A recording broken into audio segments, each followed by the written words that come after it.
the next question we had planned was about Dawson Trotman. That was his heart. His heart was just he equipped and trained a lot of crew leaders, Young Life. He was always bringing others under his wing, and he wasn't trying to expand the Navigator brand. He was just trying to multiply disciples. So for those of our listeners that may not be as familiar with Dawson Trotman, can you kind of give us a little snapshot on who he was and the impact of his life? Yeah. I would say Dawson was similar to the three of us in that he wanted to reach as many people as he could, had a heart for evangelism, but God just put this idea on his mind as he had led someone to Christ and realized a year later when he saw that guy, there's no more evidence that this guy is a believer than if he's never heard the name of Christ. And he started following up his converts and realized almost none of them were growing because at that time in the early 1900s, we all talk about discipleship now, but there weren't a lot of folks talking about it then. It was come to church on Sunday, maybe Wednesday. Yep.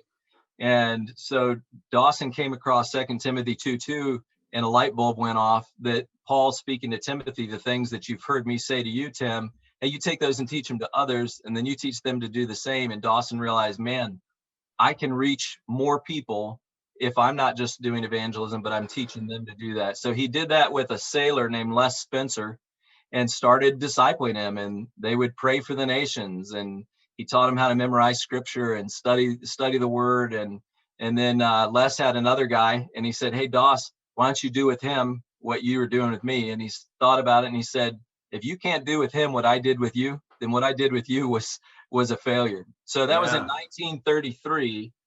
By 1941, when Pearl Harbor was struck, just 8 years later, there were 1,000 men that they traced. The U.S. government was tracing, trying to figure out who's friends, who's foe. There were 1,000 men throughout the Pacific Fleet that had come to Christ through one man investing in another and teaching him to do the same. Wow. So then those guys came back and they kept doing the same thing. And they took their GI Bill and opened up campuses. And some of our heroes, Leroy Imes, those guys, they just came back with that same vision.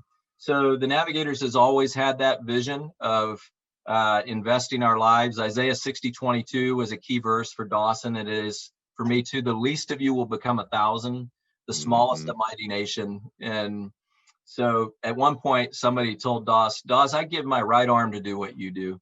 And he laughed. He said, oh man, it won't cost your right arm. It'll cost your life. That's right. And so not just the vision of it, but going, man, let's give our life to this. It's the Lamb is worthy for us to give our lives to this. So, yeah.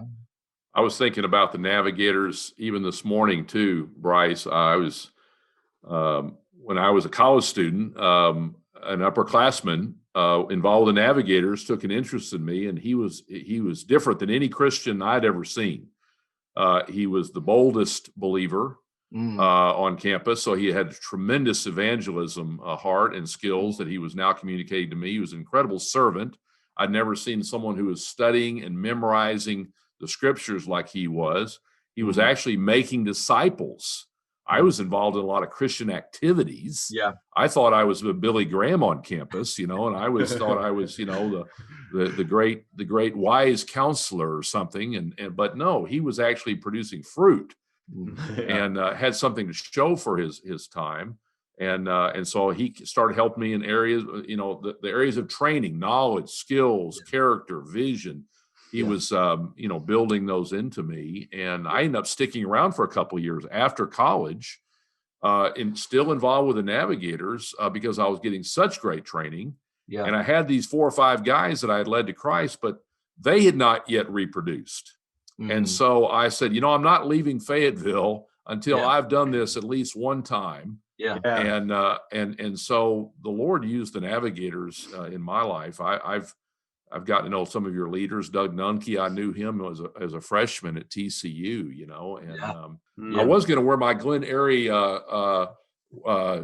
sweatshirt here, one of my prized possessions, because our listeners need to know that the most beautiful place on the planet where God's presence is so powerful is at this unique castle in the middle of the Garden of the Gods in Colorado Springs called Glen Airy. They need to go visit that sometime.